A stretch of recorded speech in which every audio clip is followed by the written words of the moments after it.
ثم تکون خلافت علی منہاج النبوہ، پھر دوبارہ دنیا میں خلافت علی منہاج النبوہ کا نظام قائم ہوگا۔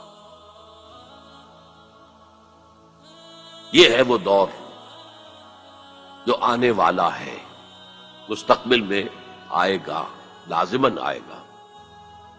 دو پتنگیں ہیں اڑ رہی ہیں، ان کا پیچ پڑنے والا ہے بہت زبردست۔ ایک ہے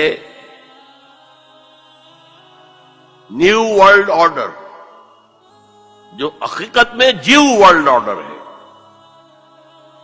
ایک ہے جسٹ ورلڈ آرڈر آف اسلام۔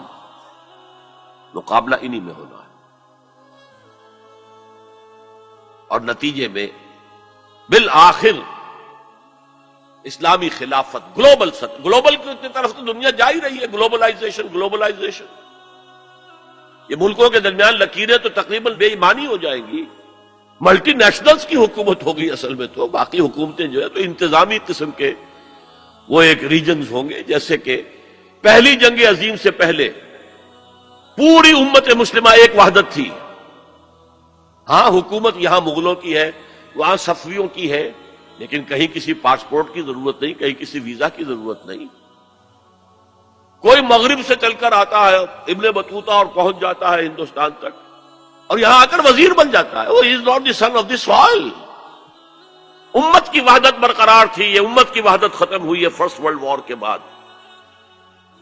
المصر للمصریین، الشام للشامیین، العراق للعراقیین، یہ نعرے لگے ہیں امت کی وحدت کو پارا پارا کرنے کے لیے مغرب کے زیر اثر۔ یہ سب سے بڑی سازش تھی امت کی وحدت کو ختم کرنے کے لیے۔ بہرحال ایک تو یہ جس کی کے بارے میں حضور نے خبر دی کہ دوبارہ آئے گا خلافت علی منہاج النبوہ کا نظام، اور دو حدیثیں آپ کو سنا دینا چاہتا ہوں جس میں حضور نے خبر دی ہے کہ اب جب یہ آئے گا تو گلوبل ہوگا۔ ایک حدیث ہے حضور صلی اللہ علیہ وسلم کے ایک غلام جنہیں آپ نے آزاد کر دیا تھا، حضرت ثوبان رضی اللہ تعالی عنہ، ان کی روایت ہے۔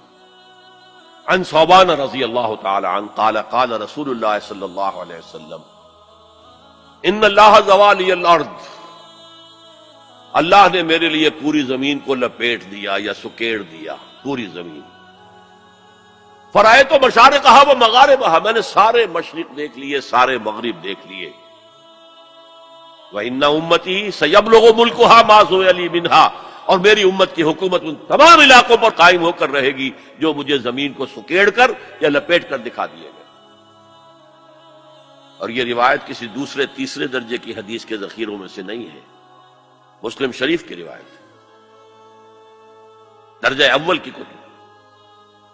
اور دوسری حدیث وہ مسند احمد ابن حنبل کی ہے، مقداد الاسود عن المقداد الاسود رضی اللہ عنہ قال قال رسول اللہ صلی اللہ علیہ وسلم لا يبقى على ظهر الارض بيت وبر ولا مدر الا ادخله الله كلمة الاسلام، اس روئے زمین پر نہ کوئی گھر رہے گا اینٹ گارے کا بنا ہوا، اور نہ کوئی خیمہ ہوگا جو کھالوں کا بنا ہوا، جس میں اللہ اسلام کے کلمے کو داخل نہ کرے۔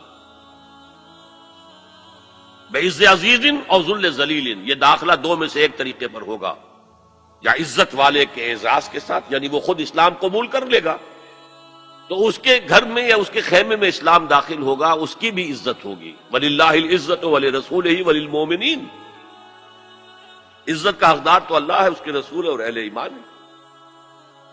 اور ذل ذلیل، یا کسی کمزور کی پستی کی وجہ سے، اگر اسلام قبول نہیں کریں گے تو یؤتُ الجزیۃ عن یدٍ وَهُمْ صاغرون، چھوٹے ہو کر رہنا پڑے گا، جزیہ دینا ہوگا۔